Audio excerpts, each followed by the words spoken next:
Ok. Vale, pues buenas tardes a todos y todas los que están conectados desde Colombia y desde Estados Unidos, y buenas noches para los que están aquí en España y en cualquier otro lugar de Europa.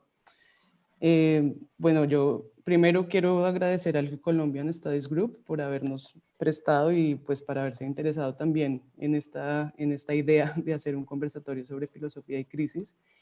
Y pues me presento, yo soy Manuela Páez, soy filósofa de formación, ahora en deconstrucción, reinvención, todo lo que nos toca. Y pues en estos días de cuarentena, en algunos días de angustia existencial que todos y todas hemos vivido, surgieron en mí como bastantes cuestionamientos y tuve como un poco el instinto de volver a la filosofía, a ver qué podía decir la filosofía frente a tantas dudas. Pero bueno, no quería tampoco quedarme con los dilemas yo sola porque era demasiado, entonces rebusqué y busqué otros filósofos y filósofas que pudieran como seguirme un poco el hilo en esta idea. Y encontré a las 3 personas que tenemos aquí con nosotros, que ya las presentaré.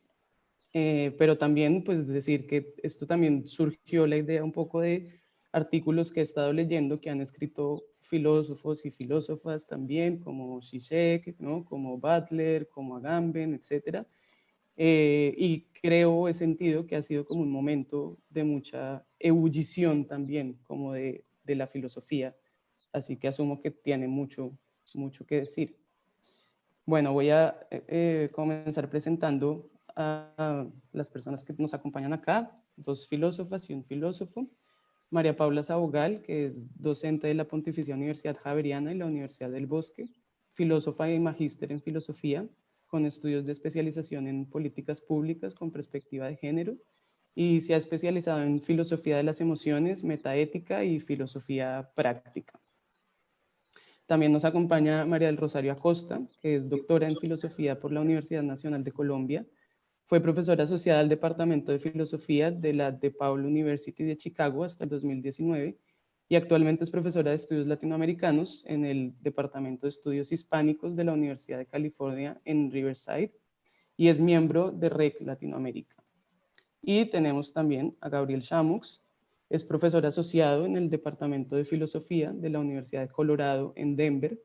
Recibió un doctorado en Filosofía en la Universidad de Michigan en Ann Arbor y una maestría en Ciencias Sociales de la Universidad de Chicago. Y sus áreas de estudio se centran en la historia de la filosofía, la teoría de la acción y la filosofía moral y política. Se ha dedicado sobre todo al pensamiento de Friedrich Nietzsche, con una especial énfasis en la importancia del tema de la libertad humana en su filosofía. Así que con estos perfiles podemos esperar bastante debate. Bueno, la idea de este conversatorio, que lo discutimos entre los 4, pues es un poco hacerla como más tertulia y más conversado también, sacar un poco también la filosofía de la academia o ¿no? Como de los edificios. Y yo voy a empezar con lo que yo pienso sobre el tema y después les doy la palabra a ellos para que respondan, debatan, me digan que estoy equivocada o que es correcto o lo que ellos consideren. Entonces, bueno, primero yo pienso que la filosofía siempre ha sido como una actividad de pensar y reflexionar que requiere tiempo, ¿no? Generalmente la filosofía no es una cosa que se hace como en un tiempo tan frenético de productividad como el que estamos acostumbrados. Y pienso que esta experiencia de la cuarentena y de todo lo que estamos viviendo, pues nos ha obligado a frenar y a ponernos a pensar. Pero también me pregunto qué relación puede haber entre ese pensamiento y el encierro. Si cambia un poco la relación entre el pensar, el reflexionar y sobre todo frente a la actualidad que estamos viviendo, desde el encierro, desde la libertad, ¿no? Desde el salir, como los peripatéticos de pronto, desde el caminar o desde estar uno entre un poco una cueva más, ¿no? Como, bueno, ese sería como el primer tema así muy abierto para que lo conversemos. No sé, ustedes, ¿quién quiera comenzar?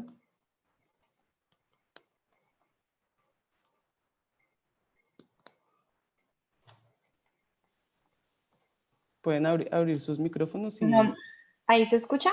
Sí. No me esperaba tu pregunta tan pronto. Pensé que ibas a hablar un ratico más y me quedo con la curiosidad de saber qué más piensas antes de abrir la palabra, pero ya nos tendrás que ir diciendo durante la conversación.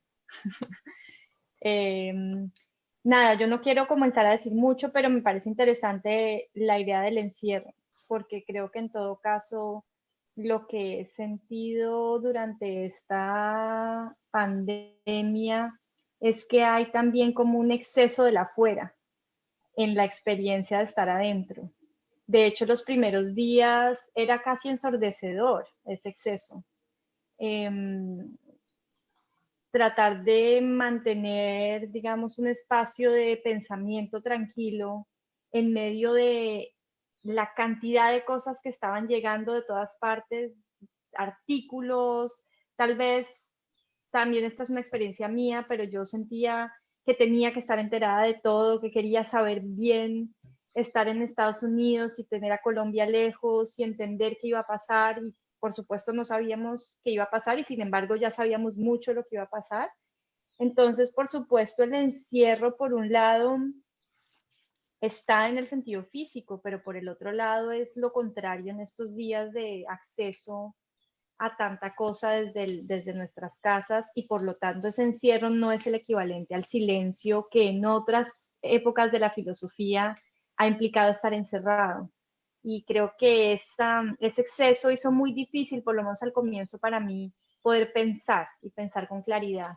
Y diría y me atrevería a decir que hizo muy difícil para muchos pensar con claridad y mucha cosa salió escrita por filósofos y filósofas que yo creo que se habrían tenido que tener un tiempo, se habrían tenido que tomar un tiempo adicional para poder decir las cosas con más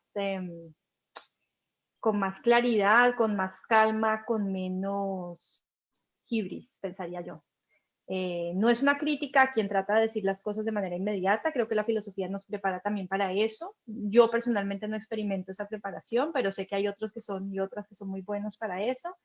Pero sí creo que hubo un apresuramiento en el intentar aplicar categorías ya preexistentes a una realidad que es realmente muy singular. Vale. María Paula. Bueno, me parece muy interesante que iniciaras con eso de lo del búho de Minerva. Y creo que voy como muy a la par de lo que dice María del Rosario. Yo también tengo una sensación, fue muy instintiva, ¿no? De sentir que todos estos intentos por decir algo eran muy apresurados. Y en ese sentido me debato entre creer que la filosofía solamente debe hacerse al atardecer, pues también con esa idea muy Foucaultiana, muy valeriana sería, bueno, no sé, pues de que tenemos que entender quiénes somos hoy, ¿no? En el ahora, no es después de 300 años, no es después de 10 años, sino es quiénes somos ahorita. Y en ese sentido creo que estamos como en dos extremos. Uno de ellos es precisamente creer que pues, la filosofía en tanto un ejercicio especulativo tiene que hacerse con mucho tiempo y con mucho sosiego. Y pues esta idea súper apresurada del periodismo filosófico, del trino, de la producción, digamos, de papers también académicos, que nos ponen en ese escenario de productividad al 100 y muy acelerado, ¿no? Entonces creo que en ese sentido creo que están como esos dos extremos y siento, no sé, tiendo a pensar que ninguno es deseable. Y yo personalmente, así como María del Rosario, no me inscribo en el segundo. Me cuesta mucho, me parece muy difícil pensar tan rápidamente, pero también me problematiza mucho la idea de que tengamos que esperar mucho tiempo y pensar muy calmamente cuando están pasando tantas cosas. Es como una ansiedad ahí extraña. Y en ese sentido, pues el encierro me parece que a mí personalmente lo primero que me generó fue como ese rompimiento de la intersubjetividad, ¿no? Sentir que estaba pensando yo sola, que no estaba pensando con otros porque no los tenía enfrente. Y creo que nos pone, por supuesto, la pregunta por la virtualidad y es que, pues sí, se puede pensar con otros incluso en el encierro, lo estamos haciendo ahorita. los que pues estamos acá todos somos docentes y lo vivimos con nuestros estudiantes, pero fue muy difícil. A mí al principio, y creo que todavía me cuesta mucho la idea de la clase viendo cuadritos en Zoom, porque no siento que haya seres humanos ahí, es una cosa muy rara. La perspectiva del cuadrito negro sin la cámara todavía me perturba mucho en mis clases. Entonces siento que hay un rompimiento como de la intersubjetividad en algún sentido y por eso el pensamiento se hace más difícil, pero a la vez pienso, y por la experiencia también de ver otros estudiantes de medicina, de odontología, qué sé yo, que necesitan las clases presenciales por los talleres y esto, que la filosofía tal vez sí se pueda hacer así.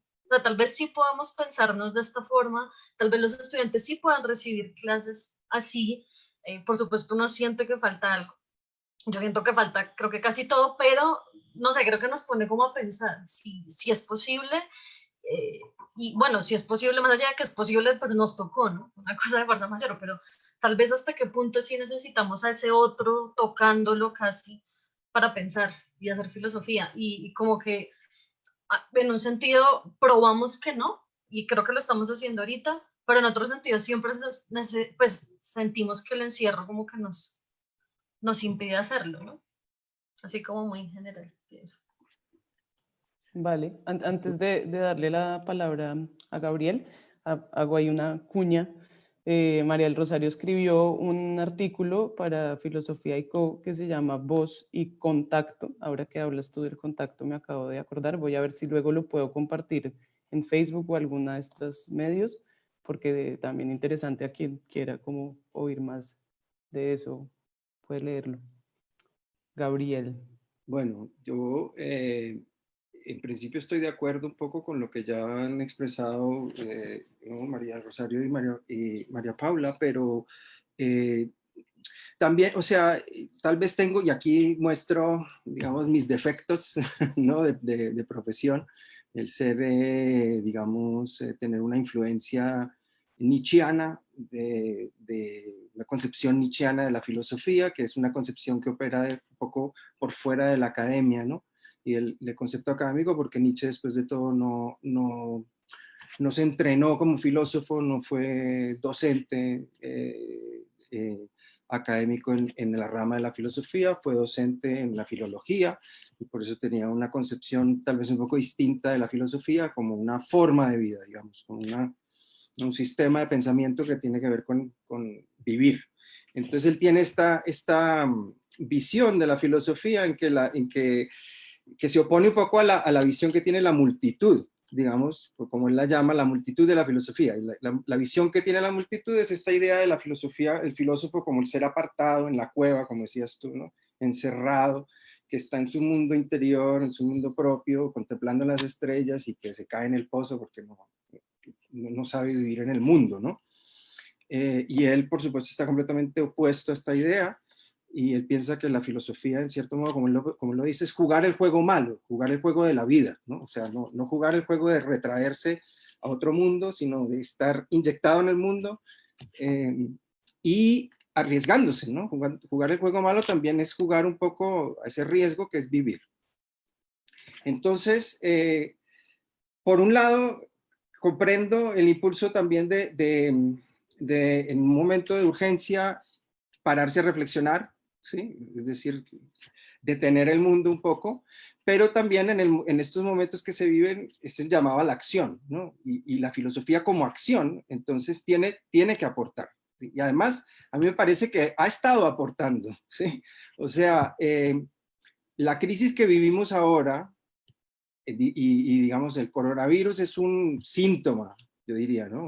Una especie de...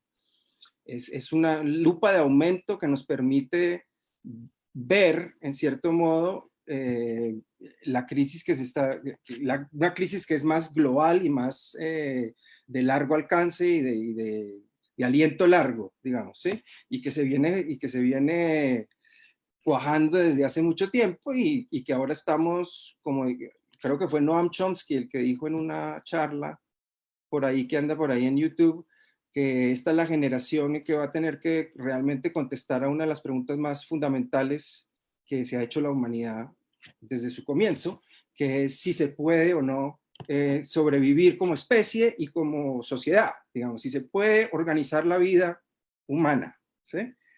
Entonces, y él lo dice no tanto por el coronavirus, porque la charla es anterior a eso, pero Chomsky lo dice por el peligro del armamento nuclear y de una guerra nuclear, y por supuesto por el calentamiento global, ¿no? Que son las dos crisis, digamos, fundamentales a las que se enfrenta el ser humano, ¿no? Ahora.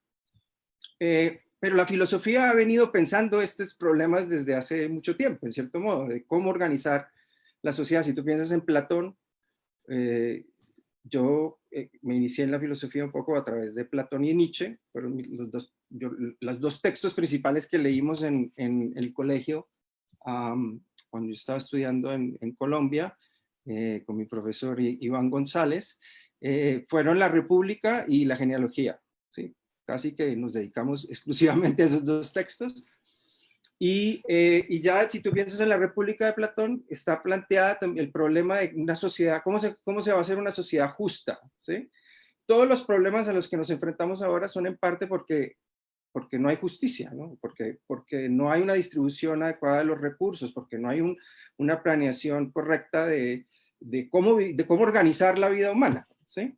Lo que prima ahora, y sobre todo en los últimos tiempos, yo diría desde hace 50 años más o menos, desde que se inaugura esta nueva ideología del mercado neoliberal, es un fortalecimiento cada vez mayor de una especie de pensamiento fascista, básicamente, de la idea de que el poder, ¿no?, es lo que prima, del poder además concentrado en las manos de los ganadores, ¿no? Esta especie de darwinismo social que priman en esa ideología del mercado, en donde los que ganan merecen ganar y los que pierden merecen perder, porque después de todo no supieron salir de la pobreza, o yo qué sé.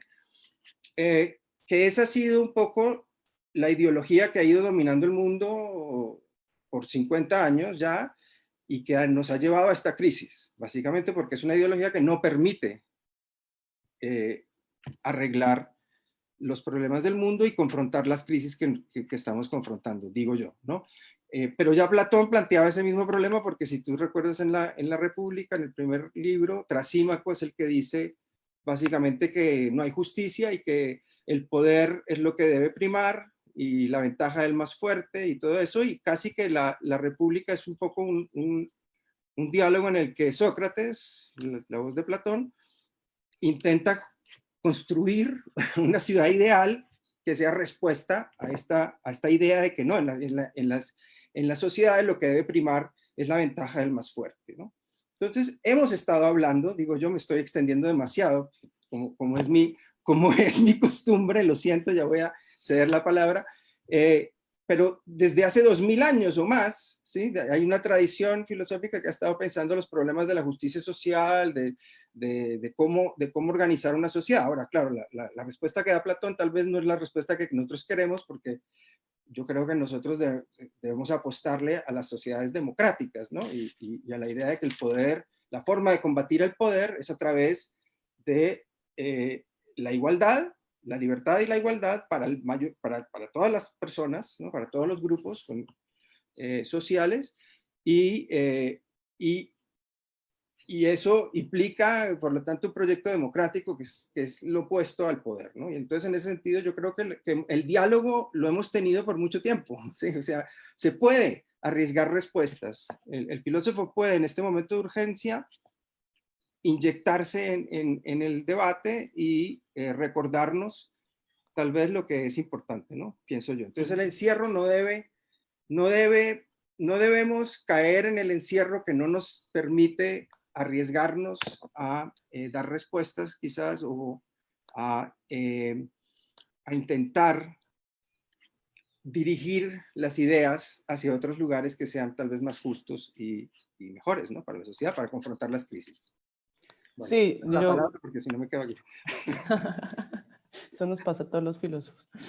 Pero no, pero recogiendo un poco de las cosas que han dicho, por un lado eso que dice Gabriel, claro, yo también lo pensé con todas estas dudas, y por eso yo digo volver a la filosofía o mirar qué consuelo nos puede dar, porque sí creo que hay respuestas. y que no solamente de lo que se está produciendo en este momento en términos de pensamiento filosófico, sino de lo que ya se ha hecho, ¿no?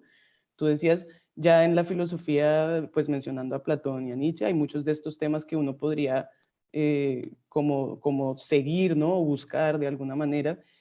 Y pues un poco partiendo, sí, como de una experiencia que es una experiencia límite de todas formas, ¿no? En la cual todos nos vimos en un momento confinados y confinados además, pues físicamente, que es algo que es muy fuerte y que es contra la voluntad, etcétera. Pues yo empecé a darle vueltas un poco como a esto, ¿no? Como bueno, yo creo que sí, que el pensamiento sí empieza a cambiar un poco desde el encierro físico y también pensaba mucho en pensadores y pensadoras que han escrito desde encierros, por ejemplo, como la cárcel, ¿no? Si uno va a ver como un Gramsci o la misma Angela Davis, bueno, y ahora, por ejemplo, aquí en España, que ya se está desconfinando un poco la cosa y podemos salir un poco más libremente, pues sí siente uno que su movimiento reflexivo o de reflexión también cambia, ¿no? También por los estímulos que uno tiene, bueno, etcétera. Y ahí voy a pasar como al siguiente tema que tiene que ver entonces con esta idea también de la libertad y como, bueno, tratando de que no sé qué tan abstractamente nos queramos ir, porque también uno podría preguntarse qué es el encierro, ¿no? Como, ¿qué es la libertad? Pero bueno, ahí sí creo que... Pero pensando en que muchas veces durante este tiempo pues se ha hablado de la libertad como si fuera una especie de antípoda, ¿no? Sí, como el contrario del encierro. Y yo también en algunos momentos me preguntaba, ¿será que sí es una cosa como de encierro libertad? ¿Y será que sí estamos perdiendo libertad? ¿Será que estamos ganando alguna especie de libertad? ¿O que, no sé, si de pronto ustedes lo han analizado, lo han pensado, como qué vendría a jugar aquí el tema de la libertad y de sentirnos de alguna manera coaccionados en esa no libertad? No sé si quieren en el mismo orden, si quieres empezar tú, María del Rosario. Vale. Bueno, como me gustaría, como me parece interesante la pregunta, Manuela, y me gustaría como retomar también un poco las reacciones anteriores que estabas teniendo a lo que estábamos diciendo, em, porque me gusta también tu pregunta y tal vez no la entendí así desde el principio de cómo transforma nuestro modo de pensar el estar, el pasar por la experiencia del encierro. Y, y no me detuve en eso cuando respondí a tu primera pregunta y creo que es una pregunta muy filosófica y me parece muy interesante. Cómo transforma el modo como pensamos, la experiencia misma del pensamiento, el hecho de tener que confrontarnos a una limitación física. Eh, y creo que ahí yo conectaría eso con una pregunta que también me parece importante en reacción a otras de las cosas que estábamos diciendo y es, tu pregunta va o se enfoca en algo que me parece también fundamental y es cómo dejarse interpelar por la singularidad de la situación. Tal vez esto es un poco en reacción a lo que estaba diciendo Gabriel, como a manera de discusión fructífera entre las posturas que se están presentando, porque por supuesto que la filosofía ha pensado muchas de las preguntas que también nos interpelan hoy, pero creo que es un problema pensar que la filosofía ya ha pensado en la singularidad del momento. Creo que hay algo que está sucediendo ahora que por un lado, y entiendo la sugerencia de Gabriel de que el coronavirus es un síntoma, y de que es un síntoma porque ayuda a cristalizar, si le entendí bien a Gabriel, ayuda a cristalizar lo que está sucediendo mucho más a nivel estructural, ayuda a cristalizar una serie de desigualdades que están arraigadas a nivel estructural, y eso es cierto. Pero por el otro lado, tampoco es solo un síntoma, es también algo nuevo, inédito, que nos obliga a tener que quizás repensar las categorías con las que usualmente pensamos el mundo. Y esto puede ir de la mano de este reto de cómo nos pensamos, por ejemplo, o nos repensamos corporalmente, como estaba diciendo tú, Manuela, mi primera reacción cuando me pidieron que pensara sobre la pandemia fue hablar de la voz, porque fue mi experiencia personal, como la voz de repente se volvió el modo como corporalmente me podía conectar con otros, el único cuerpo de los otros, de las otras que entra en mi espacio es la voz, literalmente. Y allí un poco pensando lo que decía María Paula de la soledad y al mismo tiempo la confrontación con otros modos de intersubjetividad que normalmente damos por sentado y de repente se vuelven fundamentales cuando no hay otra cosa sino eso, esa manera de tocarse con la voz. Pero también en general atender a la singularidad del momento para ver qué es lo que está pasando con la pandemia, que no solo revela lo que ya estaba pasando antes, sino que también nos confronta con algo, como lo estaba diciendo, inédito. Yo insistiría un poco en eso, en todo caso. Me gustaría insistir en esa singularidad y en el reto que suele plantear la filosofía, no porque la filosofía sea incapaz de responder a esa singularidad, sino porque sería importante que la filosofía se hiciera las preguntas teniendo en cuenta esa singularidad y dejándose interpelar por esa singularidad de la experiencia. Y aquí entonces me parece que tu pregunta por la libertad es muy interesante, porque también habría que repensar qué entendemos y qué damos por sentado acerca de la libertad.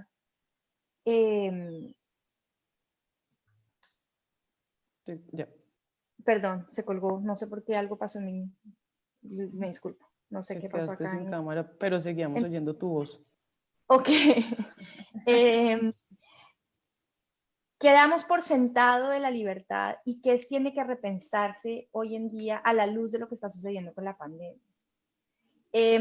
Mi primera reacción a tu pregunta también sería un texto, me leí un texto muy interesante recientemente lo estaba buscando porque no me acuerdo el nombre en este momento, de una persona que está presa en Estados Unidos y que reaccionaba justamente a todas las reacciones que hemos visto de personas que se están quejando del encierro como carencia de libertad. Y es por supuesto que quienes hemos decidido quedarnos encerrados o quienes debemos quedarnos encerrados por decreto, hay allí una pérdida de lo que usualmente entendemos como libertad. Pero yo contrastaría esa pérdida con lo que realmente significa perder la libertad. Por ejemplo, estar en una situación de encarcelamiento. Y aquí entonces nuevamente me gustaría darle el giro, como le estaba dando el giro a la cuestión de no es tanto soledad, sino que tenemos que encontrar otros modos como otros nos tocan cuando no nos pueden tocar en ese sentido del tacto, pero nos tocan, por ejemplo, con su voz. Yo pensaría, hay otros modos de pensarnos libres en estos espacios y de valorar el hecho de que la libertad sigue siendo algo de lo que disponemos, a diferencia de otros que realmente no disponen de ella. Y ese artículo me parecía me parecía muy importante y se lo reenvié a muchas personas porque se nos olvidan nuestros privilegios en contextos como estos muy fácilmente. Y ese contraste con alguien que realmente no los tiene en un contexto de encerramiento me parecía importante. Pero por el otro lado me parece muy importante traer un tema que Gabriel traía y que es fundamental, y es el problema de la democracia y de la crisis de la democracia en un contexto como estos. Y por supuesto es cierto que en un contexto como la pandemia, lo que hay también es un abuso por parte de gobiernos, de una autoridad que termina aprovechándose de la situación para imponer medidas que parecen temporales, pero pueden tener consecuencias muy a largo plazo y que estamos viendo ahora como peligrosamente totalitarias en regímenes que se declaran a sí mismos en principio democráticos. Entonces no quiero extenderme a analizar como circunstancias específicas o ejemplos específicos de esto, pero sí es algo con lo que habría que tener cuidado en estos momentos. Y como lo dice Gabriel, la filosofía está preparada para tener la sospecha y mirar esas instancias y decir, aquí hay algo que está sucediendo que es profundamente antidemocrático y con lo que tenemos que tener mucho cuidado, sobre todo en sus consecuencias a largo plazo. Entonces, en eso también me gustaría escuchar más a Gabriel hablar de esta cuestión de la democracia y la filosofía, por ejemplo. Vale. Sí, eso que acabas de decir de la sospecha, creo que es eso lo que yo sentía también con todo esto, pensando hacia adentro y hacia afuera, pero era como, tengo ahí la sospecha. María Paula. Bueno, yo creo que lo que nos presentas es la noción clásica de dilema, ¿no? Y es este escenario en donde la toma de cualquier decisión va a ser insuficiente o no nos va a hacer sentir absolutamente cómodos.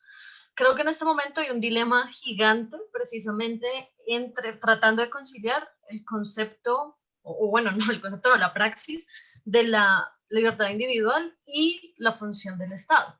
Y es algo que yo hablaba con un compañero que a propósito es un amigo, de hecho, que es igual que Gabriel, es doctorante en Ann Arbor, y es precisamente, es decir, aquí nos estamos enfrentando a dos escenarios. El escenario en donde las libertades del individuo se tienen que restringir, la más básica de ellas, que es la locomoción, poder moverse libremente, en virtud precisamente del bien común, ¿no? Que aparentemente es una función, bueno, aparentemente no es una función que la hemos relegado pues a los estados. Y en ese sentido, a mí lo que me parece interesante de este dilema es que precisamente pone en tela de juicio, como decía María Rosario, estoy absolutamente de acuerdo, pues cuál es la crisis de la democracia y cuál es también la crisis de las libertades en las que estamos en este momento. Entonces, claro, si uno se para desde el lado de la defensa ultranza de las libertades individuales, pues cae en nociones tan problemáticas como estas ideas del Estado mínimo, muy tipo Nozick, en donde pues cada quien básicamente, como han dicho en estos días, sálvese quien pueda en la calle, y si usted quiere salir a contagiarse, pues problema suyo, lo cual por supuesto ignora o no, no necesariamente ignora, pero tiene de base la idea de que eso es más importante que el hecho de que el Estado cuide a sus ciudadanos. Claro, la idea clásica de cuidado del Estado es súper problemática, sabemos que ahí hay pues biopoder, un poco de cosas muy, muy complejas, pero el problema, porque es dilemático, de la defensa absoluta de la libertad individual es que podamos caer muy fácilmente, es una pendiente resbaladiza, pues que en últimas el Estado no ejerza la función democrática que se le asigne, ¿no? Y por el otro lado, si uno asume que el Estado tiene que ser garante de las políticas públicas y en ese sentido tiene, por ejemplo, que saber sus ciudadanos por dónde se mueven, dónde hay más enfermos, dónde se está muriendo más gente para construir hospitales, que es pues clásica biopolítica Foucaultiana que conocemos y que termina en estas cosas como las aplicaciones, donde das tus datos para que el Estado sepa en dónde te mueves y dónde hay más incidencias de contagio, bla, bla, bla. Y la pendiente resbaladiza es que, claro, por supuesto el Estado tiene la función de garantizar la vida de sus ciudadanos, empezamos por ahí, pero pues por ahí se pueden colar una cantidad de autoritarismos y de totalitarismos muy complejos, que eran los que mencionaba ahorita pues María Rosario. Pero yo creo que en últimas está el gran problema filosófico clásico pues de la justicia, ¿no? Es de que cómo hacemos para que una acción termine siendo justa cuando tenemos que en una balanza poner estos dos escenarios y en últimas decidir algo, que lo que sea que se decida va a ser problemático. Precisamente por eso creo que me parece la definición propia del dilema, porque nada va a ser satisfactorio, ni dejar a la gente que haga lo que quiera va a ser satisfactorio, y tampoco que el Estado, digamos que prive a la gente de ciertas libertades precisamente para garantizar el bien común, ¿no? Y en ese sentido, ya que están hablando ustedes de la crisis, que me parece, además que es el título pues, de lo que nos convoca hoy acá, yo cuando pensaba en la crisis pensaba en la noción gramsciana por excelencia, ¿no? Y creo que acá hay bueno, yo creo que la función de la filosofía es precisamente esa, y es que no sabemos, precisamente porque estamos en un escenario de crisis, no sabemos qué viene. Entonces, en esa noción de crisis de Gramsci, que es, bueno, lo viejo se murió, pero no sabemos, o sea, lo nuevo todavía no ha nacido, no sabemos qué va a venir, precisamente esa es la característica de las crisis orgánicas, pues lo que ocurre es que estamos en un momento de transición en donde no sabemos qué va a pasar con la democracia, ¿sí? No sabemos qué va a implicar que nos tengan que rastrear la temperatura, los movimientos, los datos, todo el tiempo. No sabemos eso qué va a implicar, por supuesto tenemos todas las distopías presentes para intuir que va a ser terrible, pero tampoco tenemos muy claro qué va a pasar si soltamos a la gente a la calle a que pase lo que sea, y también tenemos las distopías más grandes, bueno, y ya están pasando, ¿no? En Cartagena hoy, por no irnos tan lejos, pues, ¿qué puede pasar si la gente empieza a contagiarse y a morir de forma masiva? Entonces creo que en últimas, para no extenderme tanto, creo que lo interesante de la situación, con lo problemática que es que como papel de la filosofía nos invita a pensarnos eso nuevo que está por venir, que Gramsci pues nos diría en últimas que la transición pues tiene que llegar a alguna cosa, ¿no? Ahora, ¿qué sea esa cosa? Nadie sabe. Y creo que por eso ahí genera ansiedad y otra cosa, un poco de cosas interesantes que, bueno, podemos hablar después, no extenderme tanto. Sí, y que al final también esa misma ansiedad lo impulsa a uno a tener que pensar, ¿no? Como, claro, mejor Gabriel. motor. Sí, pues para dar un poco también la otra parte, porque claro, es cierto, estamos en un momento de incertidumbre, ¿no? Sobre todo el coronavirus mismo es, digamos, incertidumbre porque los expertos mismos no saben, ¿sí? Entonces estamos en un momento en que la gente, por ejemplo en Estados Unidos, se ha tomado la política de nada, vamos a arriesgarnos, básicamente, ¿no? O sea, vamos a ver qué pasa, lo que ustedes están diciendo. Dejemos que el virus corra rampante por donde quiera y como creemos que la mortandad va a ser baja porque afecta solo a los viejos y no sé qué y no sé cuánto, entonces al final van a morir 200.000 personas, pero no más. Y como somos 300 millones de habitantes, pues no importa tanto, ¿no? Ese es el pensamiento, ¿verdad? Ahora, la realidad es que incluso ese pensamiento es arriesgado porque, como te digo, los expertos mismos no saben porque es muy nuevo. La ciencia, o sea, nos hemos mal acostumbrado también por la lógica del mercado a las respuestas inmediatas, ¿no? Pero la ciencia no da respuestas inmediatas, esa no es la realidad. Sabemos las respuestas inmediatas de algunas cosas, esta también es la otra parte de la incertidumbre de la que tú estabas hablando. Hay cosas que no son tan inciertas, hay cosas que son ciertas, ya sabemos qué va a pasar si el calentamiento global si no se hace algo acerca de eso, ¿sí? Sabemos qué va a pasar si se deja el riesgo, o sabemos cuál es el riesgo, por lo menos, el armamento, de dejar que el armamento nuclear corra como se le dé la gana, ¿sí? Sabemos que esos riesgos son riesgos para lo que dice Chomsky, es decir, que la supervivencia de la vida organizada, de la sociedad humana organizada va a colapsar, o sea, no va a haber tal cosa, ¿sí? Vamos a morir como especie organizada, incluso si sobrevivimos algunos individuos que anden por ahí radioactivos o no. O sea, hay cosas que sabemos, ¿sí? Pero la ciencia, por supuesto, sabemos esas cosas porque hemos tenido 100 años de ciencia. El calentamiento global se empezó a hablar de eso en los años 70, ¿sí? O sea, llevamos mucho tiempo, ¿sí? Y la ciencia ha podido establecer más o menos qué es lo que va a pasar. Ahí puede que haya áreas que todavía no sabemos, pero se sabe, se puede proyectar, ¿sí? A futuro. En el coronavirus no se sabe porque acaba de suceder, es algo nuevo y la ciencia todavía está en el proceso de aprender de qué se trata este virus. Entonces es realmente arriesgado, pero es otra vez una muestra, es el síntoma de lo que estamos pasando. La economía de mercado, el fascismo de mercado y además político, el poder del más fuerte, del que tiene la ventaja, del que gana, de los ricos, básicamente, ¿ok? El beneficio de los ricos y el detrimento de todos los demás, esa lógica es la lógica del azar, básicamente, es la lógica del chance, ¿sí? De que sea del accidente, ¿sí? De lo que pueda suceder. Y esa lógica me parece a mí en estos momentos, sobre todo en los que vivimos estas crisis que, como digo, se nos vienen encima, como dice Chomsky, que ya están aquí y que esta generación va a tener que resolverlas, que son crisis realmente existenciales, o sea, realmente en donde ahora sí de verdad tenemos que dar una respuesta o perecemos, ¿sí? Como diría, ¿no? Por supuesto, la vida es eso, ¿no? Todos vamos a perecer en cierto modo, entonces la vida es eso.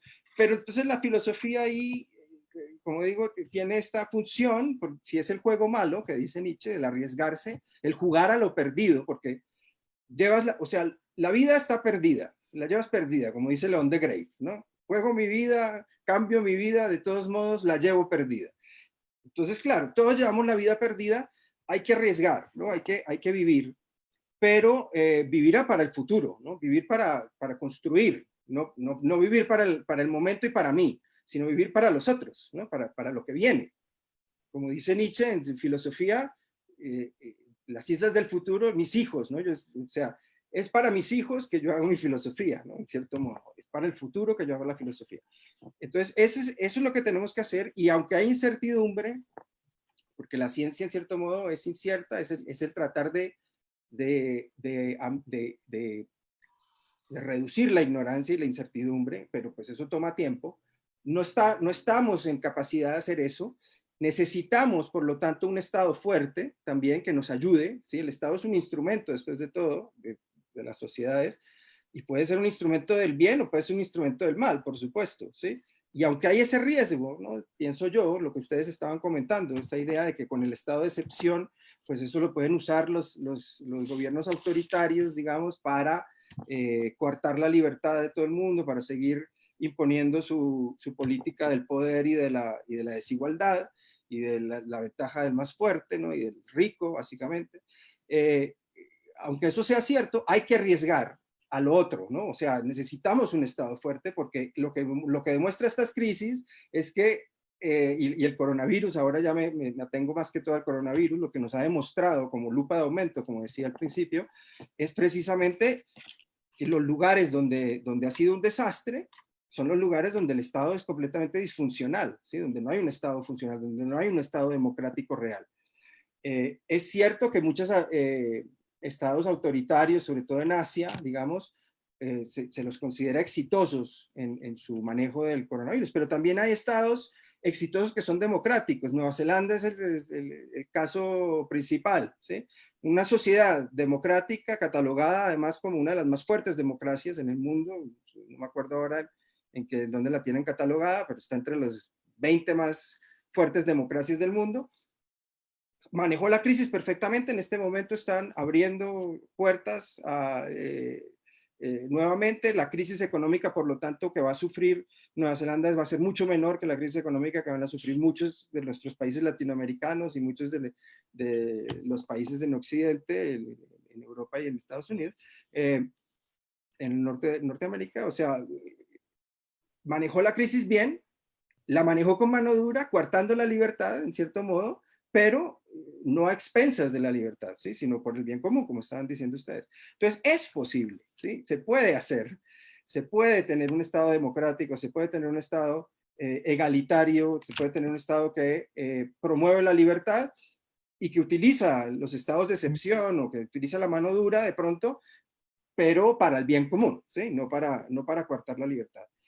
Ahora, eso significa que hay que luchar por esos estados, hay que hacer que los estados que son disfuncionales y que están gobernados por esta ideología darwinista, social darwinista absurda, como los Estados Unidos, pues dejen de serlo, ¿no? Y dejen de ser, por lo tanto, gobernados por el azar. Aquí también me viene a la memoria esa frase de Nietzsche, Más allá del bien y del mal, donde él dice: hay que hacer de la historia humana, hay que hacer que la historia humana deje de ser este juego del absurdo y del azar, ¿no? El absurdo y el azar es lo que ha gobernado hasta ahora la historia de la humanidad. Se requiere que la razón gobierne a la humanidad y no el absurdo y el azar. Entonces, si hay algo que demuestra que el absurdo y el azar no debe gobernar, es esta crisis, ¿sí? En Estados Unidos, como dije al principio de esta charla, otra vez me estoy extendiendo demasiado, pero en Estados Unidos hemos apostado al azar. Y puede que, por ejemplo, sea que no pase a más, o sea, a mí me parece terrible que mueran 200,000 personas, ¿sí? Pero bueno, puede ser que los de la derecha, por ejemplo, que son los que creen que solo van a morir 200,000 personas o algo así, y el virus solucionado, incluso si ellos tienen razón acerca de este virus, sabemos que en el futuro va a venir otro virus, ¿sí? Y ese puede ser peor, ¿sí? Y ese sí no puede que no sea como este, en donde la mortandad sea baja comparativamente, ¿sí? Sino que sea alta, ¿sí? Entonces, como digo, no se sabe si este virus, yo creo, lo que tengo entendido es que los expertos todavía no saben si este virus va a ser mortífero o no, ¿sí? Pero incluso si no lo fuera, estamos mal preparados, ¿sí? O sea, lo que demuestra este virus es que estamos pésimamente preparados, nuestras sociedades en Latinoamérica, en Estados Unidos, en Europa, en muchas partes, pésimamente preparados para manejar una cosa así. ¿Y por qué? Porque dejamos que el mercado dicte al azar, ¿sí? Porque el mercado en cierto modo es azar, los intereses del azar dicten las políticas, ¿sí? Y dicten cómo organizar la vida humana, cómo organizar las sociedades, ¿sí? Entonces, si eso es lo que vamos a decir, perdón, déjame terminar la idea, y eso es lo que vamos a hacer, entonces estamos fregados, ¿sí? Sí, te iba a interrumpir de todas formas porque veo que los tres se están adelantando un poco a donde quiero llegar al final y no los voy a dejar todavía, porque un poco el camino que yo quería plantear también es como decía María del Rosario, de lo singular, por no llamarlo subjetivo, a un poco lo que también empieza a pasar en ese pensar con los otros, que doy por hecho que también es acción, ¿no? Como decías tú, o sea, sacando también un poco ese como esa dicotomía entre lo teórico y lo práctico y dónde está la filosofía, sino entendiendo que pues pensar también es praxis y que además también lleva sobre todo a la acción, ¿no? Pero pensando primero en lo singular, que por eso he tratado un poco como estos temas del encierro, ¿no? La libertad, pienso también, por ejemplo, en el miedo, ¿sí? Y ustedes ya han nombrado varias de las cosas, el tema de la soledad, el tema de la falta de contacto, el tema de la incertidumbre, por ejemplo, también. Y a mí me gustaría oírlos a ustedes, ¿cuál sería como su análisis desde la filosofía con respecto al miedo en general, si se quiere, pero por supuesto al miedo de lo existencial, ¿no? Porque también pienso muchos momentos históricos y muchos momentos críticos de la historia, pues han producido, han generado mucha producción de pensamiento, de filosofías. Yo, por ejemplo, ¿no? Después de la Segunda Guerra Mundial, pues Hannah Arendt, por poner un ejemplo, ¿no? Y bueno, tenemos muchos más que ya ustedes podrán citar si quieren, pero también es como esa idea de vamos a analizar lo que está pasando y luego vamos hacia adentro también, ¿no? Como que estos análisis de las crisis de los momentos históricos por los que pasamos requieren y se necesita una reflexión sobre lo que está pasando, porque necesitamos entender o tratar de entender, dar sentido, pero siempre hay como un momento de la noche silenciosa, ¿sí? Como por usar una metáfora, en la que estoy yo o la singularidad frente al miedo, ¿no? Al miedo de la guerra, al miedo de la pandemia, al miedo de la crisis económica, que va a mi juicio un poco más ya hacia lo existencial. Entonces me gustaría que primero tratáramos como de hablar de esa parte y luego ya los voy a meter en la política para que también me hagan ese análisis o hagan ese análisis.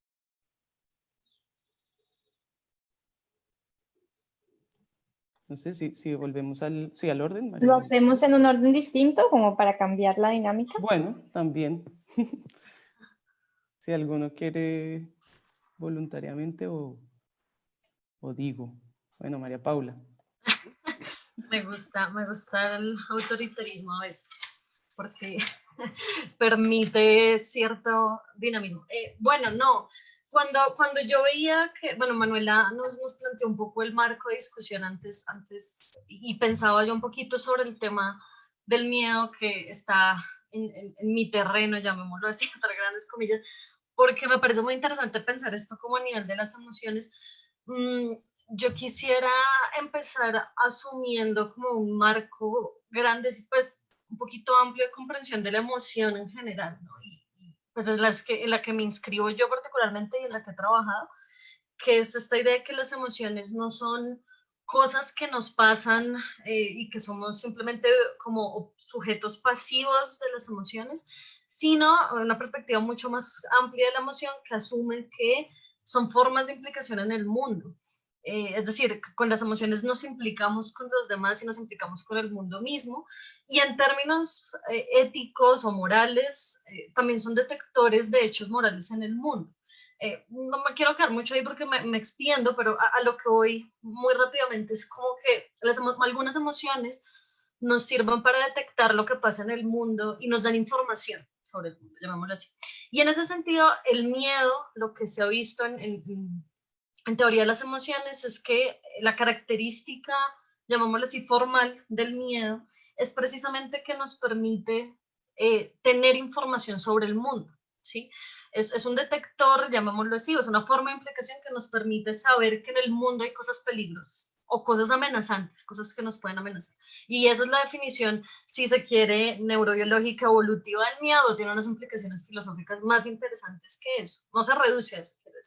Y en ese sentido hay una cita de Solomon que a mí me gusta mucho, de Robert Solomon, a propósito de lo que ahorita hablábamos de los filósofos esperando a que pasara la pandemia, que dice algo así como que los filósofos no duran mucho tiempo en las trincheras porque tardan mucho en entender que se tienen que agachar. Es una cita de él, me parece muy bonita, porque lo que dice en últimas es que en tanto que nos quedamos pensando qué es lo que ocurre, no reaccionamos con la rapidez con la que deberíamos reaccionar por miedo. ¿Sí? El miedo como algo que siempre apunta hacia afuera. Esa es la característica formal del miedo, es eso, que el miedo apunta hacia afuera porque es una evaluación del mundo, es una evaluación de que en el mundo hay algo que nos puede dañar.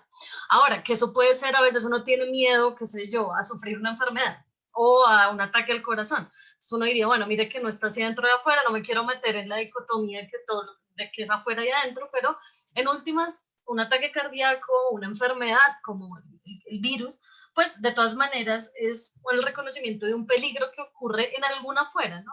¿Cuál es el virus que entra a mi cuerpo o es la enfermedad que ataca a mi cuerpo?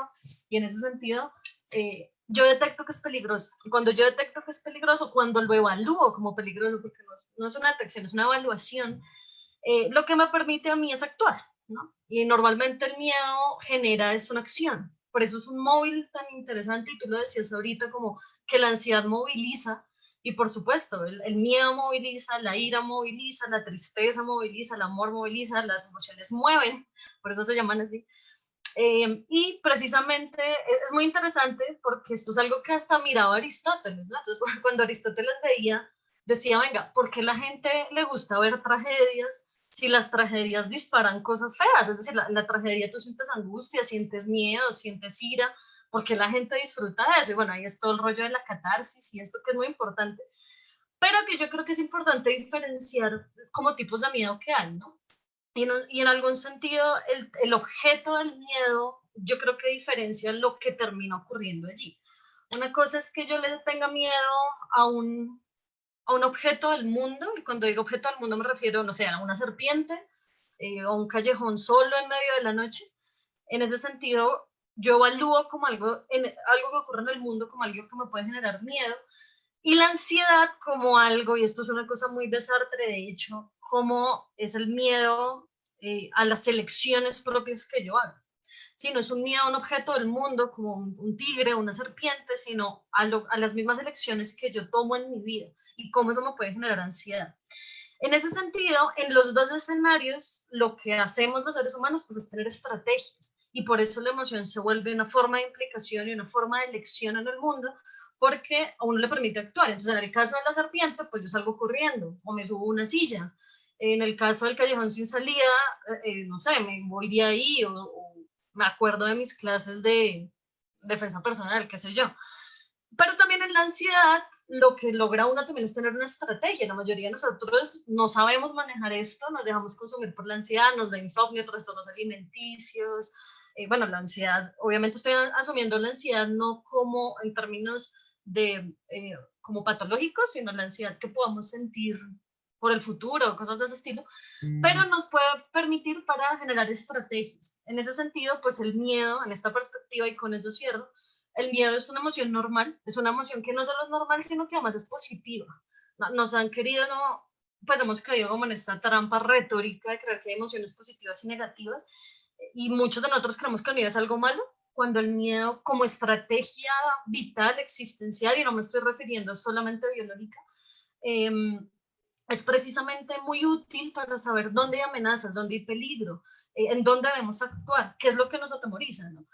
Y es normal tener miedo, y está bien que identifiquemos cuáles son esos objetos del miedo, pero lo que sí puede llegar a ser irracional es permanecer en un estado de terror absoluto.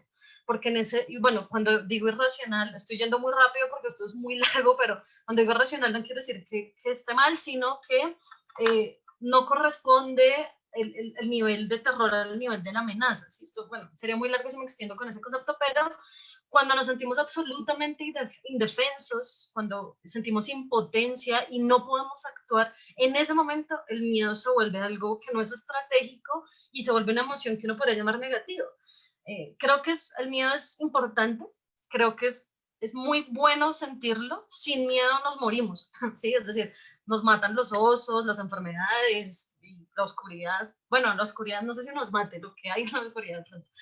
Pero también hay formas irracionales de tener miedo. Yo soy un ejemplo clarísimo de ello. Yo sufro de una fobia a las agujas. Entonces, cuando ahorita están hablando de la vacuna con coronavirus, a mí ya me genera un ataque de ansiedad, porque no porque crea que me van a insertar un chip en el cerebro ni nada, sino por la aguja. Es decir, sé que es un miedo irracional, lo es, pero cuando ya se vuelve terror, cuando me paraliza, cuando ya no me permite actuar, es cuando el miedo se puede volver algo que no es deseable. Entonces, en ese sentido, para terminar, lo que creo es que si comprendemos las emociones y entre ellas el miedo como algo fundamental en la vida humana y que nos sirve para saber qué está pasando en el mundo, tener miedo al totalitarismo, tener miedo al abuso de policial es una cosa supremamente racional y creo que nos permite actuar de ciertas formas, implicarnos en el mundo distinto, pero aterrorizarnos y por lo tanto no actuar puede tener unas consecuencias que no son tan chéveres.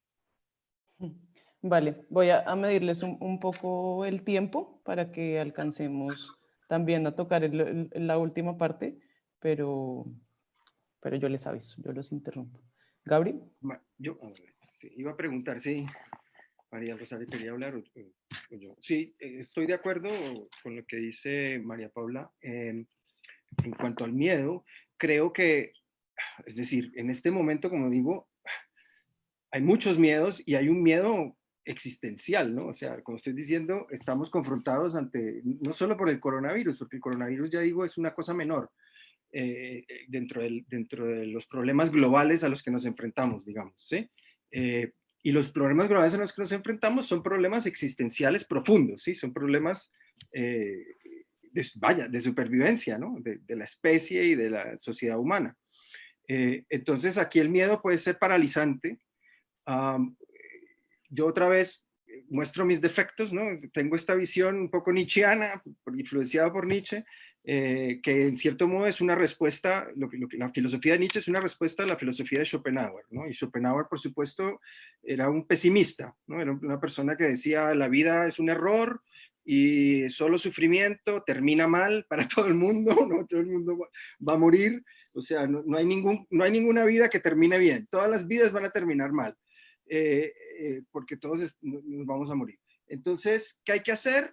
Pues Schopenhauer tiene esta imagen de, por ejemplo, de la barcaza, el esquife en medio de la tormenta, ¿no? Y el filósofo, para él es el intelecto superior, el filósofo sabe qué es lo que hay que hacer. ¿Y qué es lo que hay que hacer? Retrotraerse de la vida, contemplar la gran tormenta como si fuera nada y abandonar todo impulso de vivir, ¿no? En cierto modo, porque la vida es un error. Nietzsche, por supuesto, su filosofía es lo contrario, ¿no? Enfrente de la tormenta, juego a lo perdido. Yo soy el faro en medio de la tormenta, me niego a sucumbir ante la oscuridad, ¿sí? Ante la muerte, y tengo el coraje de vencer incluso la muerte, ¿no? Ahora, claro, vencer a la muerte no realmente, porque todos nos vamos a morir. Entonces, por eso Nietzsche se dice a sí mismo pesimista, pero es un pesimismo de la fuerza, llama él, ¿no? O sea, es un optimismo, es una especie de optimismo, pero un optimismo con ojos abiertos. Es decir, yo sé que estoy jugando a lo perdido, sé que de pronto no vamos a sobrevivir como especie, por ejemplo, en este momento crucial, pero tomo fuerza, tomo coraje de la vida misma y de los ejemplos de vida que hay, porque hay mucha gente, yo soy un cobarde, ¿no? Total, o sea, por eso estudié filosofía, porque no tengo una concepción de la filosofía nietzscheana en la práctica, no soy un filósofo de esos, no soy un gran intelectual tratando de crear valores para el mundo, ni mucho menos. Entonces me gusta vivir en mi castillito de cristal con mis libros, alejado de todo peligro, ¿no? Soy un cobarde completo. Pero hay otros que son... que son ejemplos de coraje. O sea, en Colombia, ¿cuántos líderes sociales son asesinados todo el tiempo? Y siguen siendo líderes sociales, siguen luchando por la democracia, siguen tratando de organizar a los trabajadores, siguen tratando de hacer todo ese tipo de cosas. Son ejemplos de filósofos, ¿sí? En el sentido nietzscheano, que luchan por cambiar las ideas del mundo, transformar el mundo a la forma, Un correcta. minuto. ¿Sí? Entonces, en Estados Unidos hay toda una tradición de antifascistas que están entre los negros, por ejemplo, ¿no? Entre los grandes pensadores negros y luchadores negros, Angela Davis, tú la mencionabas, Ida Wells, un montón de gente que son ejemplo, ¿no? Ejemplo de vida de ese coraje de jugar a lo perdido, ¿sí? Yo juego a lo perdido, ese optimismo de que puedo cambiar el mundo, voy a hacer esa llama que al futuro, ¿no? Porque no es para mí que yo juego a lo perdido por los otros, para los que vienen, ¿sí? Entonces, en ese sentido creo que sí, se puede tener ese coraje, ¿no? Y el miedo es importante mientras no sea paralizante, como decía María Paula, ¿no? Sí. Vale. María del Rosario. Si quieres, Manuela, pasar a la siguiente pregunta y yo en mi respuesta a la próxima puedo combinar un par de cositas que podía decir acá para que no nos extendamos demasiado. Bueno, muy bien. Sí, la siguiente pregunta. Perdón, ¿ahí me están oyendo? La siguiente pregunta que tiene que ver ya, digamos, con ese salir de lo singular hacia lo colectivo, ¿no? Y hacia lo social también en términos de lo que está pasando. Una de las preguntas que yo también me hacía con todo este tema del confinamiento y que pues tienen que ver con mis propios intereses era cómo va a ser la resistencia social ahora, ¿no? Y la lucha política. Y cuando además en toda esta experiencia del encierro, pues como ustedes ya lo mencionaron, también sentía que muchos derechos se estaban viendo amenazados, ¿no? Por el uso autoritario, etcétera. Y luego pues pasa, además de lo que ya estaba pasando, como también lo mencionó Gabriel, pues pasa este evento que ha marcado también como un momento importante en la actualidad, que es el asesinato de George Floyd, ¿no? Pero al mismo tiempo, pues también teníamos, por ejemplo, en el Amazonas, ya estaba pasando, ¿no? Con los indígenas, que no solamente se están muriendo en cantidad por el COVID, sino además por las políticas extractivistas también que tenemos allá, los líderes sociales que mencionó Gabriel también, los disturbios que hubo en París, me parece que fue hoy, si no estoy mal, también por protestas pidiendo la regularización de inmigrantes, todo el tema que ha habido con los refugiados, es decir, muchas de esas crisis que venían ya, y que en este momento pues explotan en este contexto, ¿no? Entonces también me gustaría, y bueno, además que acá Gabriel y María del Rosario están en Estados Unidos, entonces nos pueden dar también como un panorama de lo que está pasando allá. Y bueno, quiero saber también ustedes cómo ven esta parte ya como en lo colectivo también, ¿no? Y en la acción política. Entonces no sé si María del Rosario quieres empezar tú y de una vez también lo unes. Vale, gracias. Varias cosas, entonces trato de ser bien sucinta, porque la pregunta me parece muy buena, pero también es difícil poder hacerle justicia a la pregunta con una respuesta en este momento. Creo que aquí hay varias cosas que simplemente me gustaría mencionar. Por un lado, está la pregunta que haces que me parece fundamental y es el lugar en donde se van a articular las instancias de resistencia política. Creo que eso se conecta con algo que María Paula decía antes y es esta cuestión de la incertidumbre, que en medio de tantas certezas, como lo decía Gabriel, tenemos certezas de hasta dónde, digamos, el virus puede llegar a ser nocivo, independientemente que no sepamos tanto sobre el virus, tenemos certezas acerca de de la crisis del presente, del el momento de calentamiento global, es una certeza, aunque algunos políticos bastante conocidos quieran negarla. Sí hay una gran incertidumbre que creo que se conecta con el momento de la pandemia y es en qué lugares se pueden articular las instancias de resistencia política.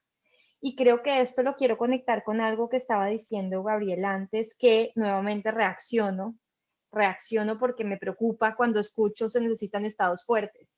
Y yo digamos, aquí reacciono a nivel tanto filosófico como personal y político a una afirmación como esa. Y pienso que es equivocado decir que se necesitan estados fuertes. Y pienso que es equivocado porque los ejemplos también los ejemplos pueden desviarnos de algo que el mismo Gabriel mencionaba al comienzo y que no podemos olvidar, y es que hay unas desigualdades estructurales que se revelan con la pandemia. Es decir, la pandemia, el virus no discrimina clase, pero el virus sí mata más personas de ciertas poblaciones vulnerables. Igualmente, no discrimina geográficamente, pero es cierto también que geográficamente hay una distribución de la igualdad que está ligada a una historia de deudas coloniales que no podemos negar. Entonces, no es lo mismo decir que una democracia estable como Nueva Zelanda o que una democracia estable como algunas democracias en Europa, digamos Alemania, han sido adecuadas para que a pesar de las medidas relativamente totalitarias han logrado mantener el Estado de Derecho y tomar medidas que no han afectado de manera directa a la democracia y han sido exitosas a nivel de manejo del virus. No es lo mismo comparar esas situaciones con situaciones de estados postcoloniales, donde desde el comienzo hay una deuda histórica que es muy difícil subsanar de manera ni siquiera política, donde la estabilidad política no es algo con lo que se puede contar justamente por una historia que no se puede negar. Entonces, cuando hablamos de estados fuertes, a lo que nos arriesgamos es a ignorar el hecho de que cuando hablamos de democracias estables, tenemos que tener en cuenta cuál es la historia que hizo posible que esas dos democracias fueran instables, y es a pesar de quién y de las vidas de quienes que esos estados lograron tener esa estabilidad, tanto económica como política.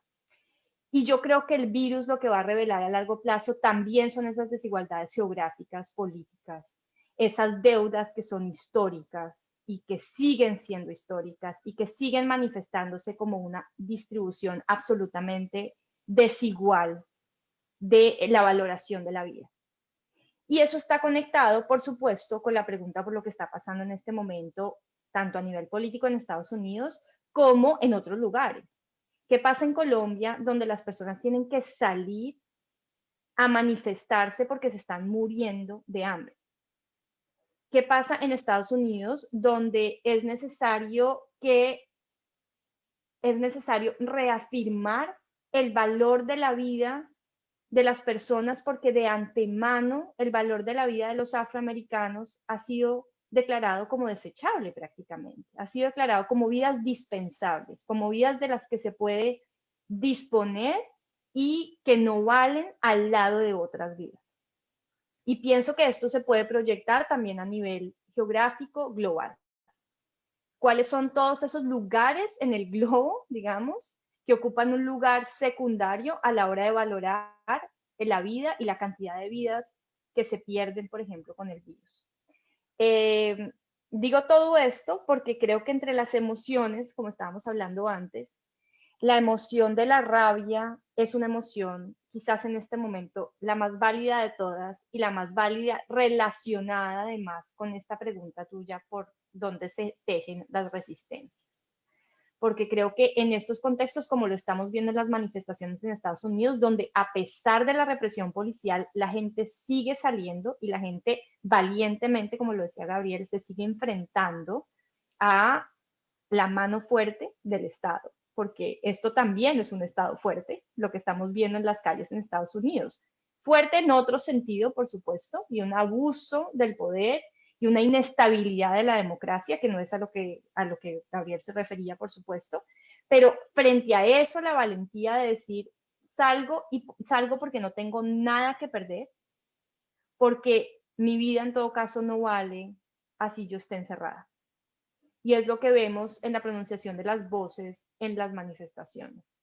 Mujeres que están paradas frente a la policía armada y dicen, aquí no tengo nada que perder, he perdido 3 hermanos frente a la violencia policial, no tengo nada más que perder, lo arriesgo todo porque se me ha declarado dispensable desde el momento en el que nazco, solo por el color de mi piel.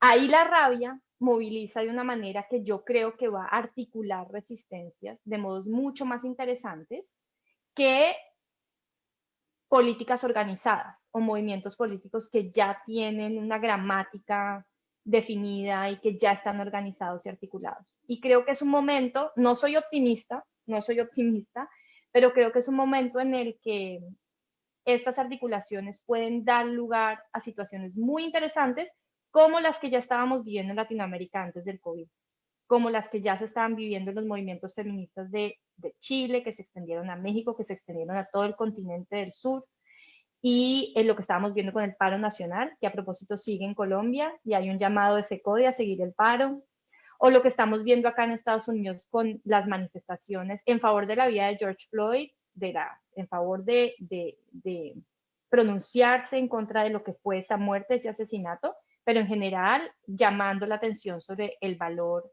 necesario que se le tiene que dar.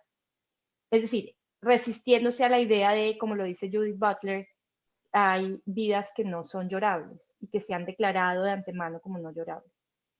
Vale. No me extiendo porque es demasiado lo que hay que decir a tu pregunta. Sí, en realidad podríamos solo tener un conversatorio de eso. Y sí. Pero bueno, como ya el tiempo se nos está acabando, entonces Gabriel y María Paula, si pueden ser lo más concisos posibles, yo creo que sí pueden unos 4 minutos cada uno.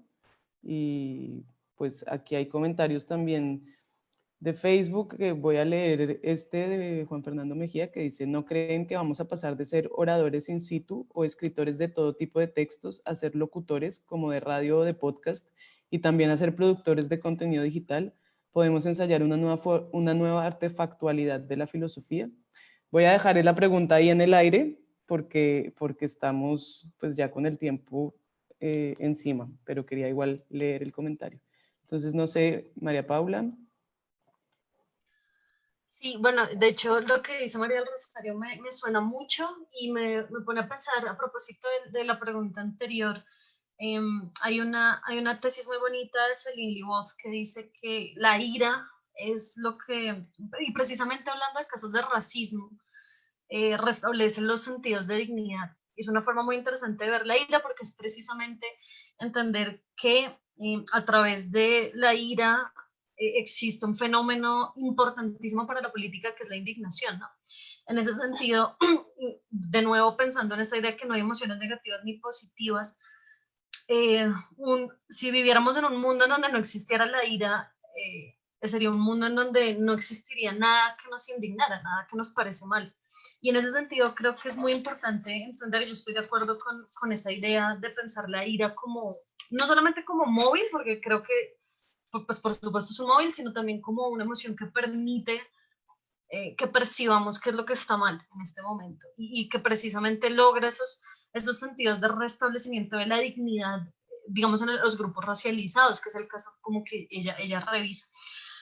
Pero voy a volver como a lo que empecé, y para no extenderme, que pues es sobre esta idea de la crisis de Gramsci, que creo que en últimas termina respondiendo o intentando buscar una respuesta sobre esto. Y es esa idea que cuando hay una crisis orgánica, lo que existe es un momento de transición, y esos momentos de transición son fases históricas muy complejas, ¿no? No ocurre coyunturalmente, no es por el virus. Estoy de acuerdo con Gabriel cuando dice que lo que refleja, y bueno, y también con María del Rosario, que reflejan inequidades estructurales, históricas además, y en ese sentido involucra todo el conjunto de la vida social, o sea, lo económico, lo político, lo racial, el género. No es una cosa simplemente coyuntural, sino es una cosa que atraviesa toda la vida humana.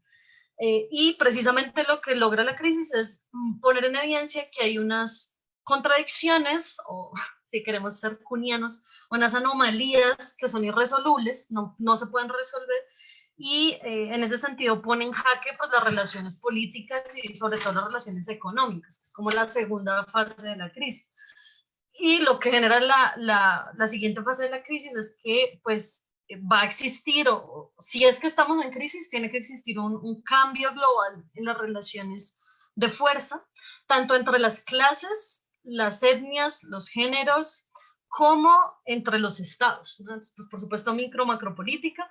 Y en ese sentido, sí hay cambios en las relaciones, pues eso es lo que permite o lo que dinamiza más bien la crisis, que termina en últimas en una ruptura de los autoritarismos, pero en la parte más bonita o más interesante, que es el surgimiento de nuevos comportamientos colectivos, ¿no? Es las formas de organización, son las formas que empiezan a pelear contra estas relaciones fragmentadas, que es lo que Gramsci llamará la crisis de autoridad, ¿no? Es que el Estado o el hombre o el blanco o el colono deja de tener autoridad sobre la población o sobre el grupo más bien, y eso permite precisamente que hayan formas nuevas de comportamiento que lo que es problemático o lo que ve Gramsci como problemático es que no sustituye lo anterior.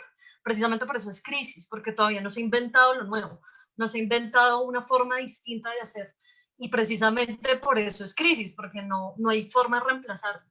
Y creo que esa es la invitación de la filosofía, de la política, de las organizaciones sociales, de los movimientos civiles, del comité del paro, de todo lo que estamos, bueno, no sé si el comité del paro, pero al menos de la gente, pues es precisamente pensarse formas de sustituir lo que había anteriormente, que todavía no sabemos qué es. Vale, perfecto, gracias. Gabriel. Ya, yo otra vez nuevamente pues estoy de acuerdo con lo que están diciendo, sobre todo nuevos movimientos sociales y nuevas formas de organizarse. Ahora, otra vez para suscitar el debate, creo que también las viejas formas de organizarse son importantes, ¿no? Y que, como decía, si pensamos esta pregunta de Chomsky, ¿no? Esta idea de que quizás la pregunta más fundamental que se ha planteado la humanidad desde su comienzo es esta pregunta de si se puede o no se puede tener este proyecto de vida organizada en común, ¿sí? De sociedad humana. Entonces, esas sociedades cada vez son más complejas. Una cosa es hablar de hacer un proyecto de sociedad humana en una tribu, ¿sí? De 1000 personas. Otra cosa es organizar una sociedad humana de 300 millones de personas, ¿sí? Con distintas etnias y experiencias de vida y etcétera, ¿no? Entonces, el Estado es fundamental para ese tipo de organización. Y además, o sea, la organización más compleja, ¿no? Y además, ese es fundamental para enfrentar los problemas globales, planetarios, a los que se enfrenta ahora la humanidad para ver si puede sobrevivir como sociedad humana, ¿sí? Como organizaciones de sociedades humanas. Ahora, claro, el Estado al que yo hablo no es el Estado totalitario, por supuesto, estoy hablando de un Estado democrático, ¿no? Precisamente las protestas que se dan ahora son protestas en parte de inclusión, o sea, la gente está tratando de llamar la atención de los poderes que controlan las fuerzas del Estado y pidiendo inclusión en ese poder. Precisamente la disfuncionalidad del Estado en Estados Unidos, por ejemplo, o en otros lugares, surge porque el Estado ha sido debilitado y ha sido entregado más y más a las fuerzas tiránicas de los intereses privados, ¿sí? Y principalmente los intereses empresariales privados, ¿sí? Para hablar ya sin